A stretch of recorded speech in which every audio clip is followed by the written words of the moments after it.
आज का जो हमारा टॉपिक है वो है ऑब्जेक्टिविटी और इंटरप्रिटेशन। निष्पक्षता या इसको कई लोग वस्तुनिष्ठता भी कहते हैं और व्याख्या। इन दोनों के विषय में आज बात कर लेते हैं कि असाइनमेंट में भी यहाँ से क्वेश्चन पूछता है और हो सकता है कि टर्म एंड एग्जाम में भी आपसे इससे क्वेश्चन पूछ लिया जाए। कई बार आया है, उसे ध्यान से समझिएगा इस टॉपिक को। एक्चुअली जब हम इतिहास के बारे में लिखते हैं तो दो मुख्य विचार हमारे सामने आते हैं, उनको समझना आवश्यक है। एक जिसे कहते हैं निष्पक्षता या वस्तुनिष्ठता और एक व्याख्या। नॉर्मली ये विचार इतिहासकारों को अतीत में क्या हुआ इसका अध्ययन और उसकी व्याख्या करने में मदद करते हैं। चलिए समझ लेते हैं इन दोनों का उपयोग कैसे करते हैं। पहले बात करते हैं ऑब्जेक्टिविटी की। तो बेसिकली क्या होता है कि ऑब्जेक्टिविटी का अर्थ होता है निष्पक्ष या तटस्थ होना, मतलब किसी भी घटना को बिना पूर्वाग्रह के आप देखना। जब भी किसी घटना को अपनी व्यक्तिगत भावनाओं और विचारों को प्रभावित किए बिना आप लिखते हैं तो उसे बोलते हैं हम लोग ऑब्जेक्टिविटी। उसको बोलते हैं हम लोग ऑब्जेक्टिविटी। यहाँ पर हम लोग समझने के लिए तथ्यों और सबूतों पर भरोसा करते हैं। कहने का मतलब ये है कि इतिहास लेखन में जो ऑब्जेक्टिविटी है, यहाँ पर घटनाओं को वैसे ही प्रस्तुत किया जाता है जैसे कि हुआ हो, ना कि लेखक अपना विचार वहां रिप्रेजेंट करता है। अपनी आइडियोलॉजी यहाँ पर कोई नहीं लिखता। नॉर्मली अगर हम इसके विशेषताओं पर चलें तो विशेषता के बारे में ये चीज है कि यह फैक्ट्स पर आधारित होती है, राय और कल्पना यहाँ पर नहीं होती। व्यक्तिगत, धार्मिक, राजनीतिक, सांस्कृतिक झुकाव आपको कभी यहाँ दिखाई नहीं देगा। एक संतुलित मतलब बैलेंस व्यू आप यहाँ पर रखेंगे और जो फैक्ट्स पर बेस होगा, साक्ष्य के आधार पर हम यहाँ पर निष्कर्ष निकालते हैं, ना कि मान्यताओं के आधार पर। नॉर्मली क्या होता है कि ऑब्जेक्टिविटी की प्रॉब्लम मेन आती है जब हम एंशिएंट हिस्ट्री पढ़ते हैं, जहां पर बहुत कुछ लिखा हुआ नहीं है। इसमें इतिहासकार पुरातात्विक साक्ष्यों को देखते हैं, जैसे पुरानी इमारतें, औजार, मिट्टी के बर्तन, वेद, अशोक के शिलालेख, अरसा जैसे लेखन।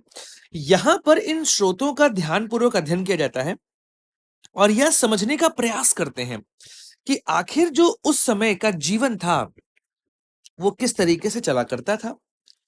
ऑब्जेक्टिविटी का अर्थ ये होता है कि कोई कहानी यहाँ पर नहीं है, कोई कहानी यहाँ पर नहीं है, कोई धारणाएं यहाँ पर नहीं है। हम बस जो देख रहे हैं उसको लिख रहे हैं, इनसे हम अलग हैं एकदम। हम सबूतों से चिपके रहते हैं। यही हमारा मेन उद्देश्य है कि जो सबूत मिले हैं उनसे चिपक कर हम उनका यहाँ पर आंसर लिख दें, ना कि अपनी विचारधारा यहाँ पर हम लोग थोपें।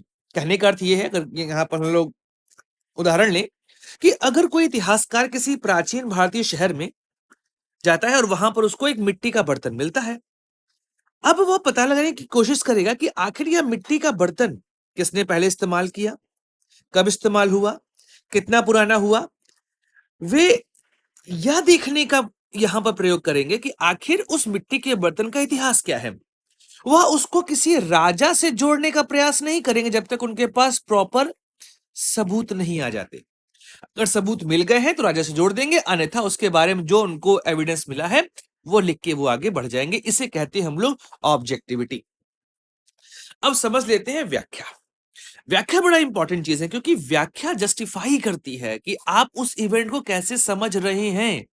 तो किसी भी घटना, तथ्य, उसके स्रोत को समझना और उस स्रोत के आधार पर जो आपने समझा है उससे क्या निष्कर्ष निकल रहा है, उसका अर्थ क्या निकल रहा है। तो नॉर्मली हम यहाँ पर घटना का विश्लेषण करते हैं। हमारा जो ज्ञान है, दृष्टिकोण है, साक्ष्य है, उसके आधार पर हम व्याख्या करते हैं। इसीलिए इंटरप्रिटेशन जनरली सब्जेक्टिव हो जाती है कभी कभी। हर इतिहासकार एक ही घटना को अपने अनुसार लिख सकता है।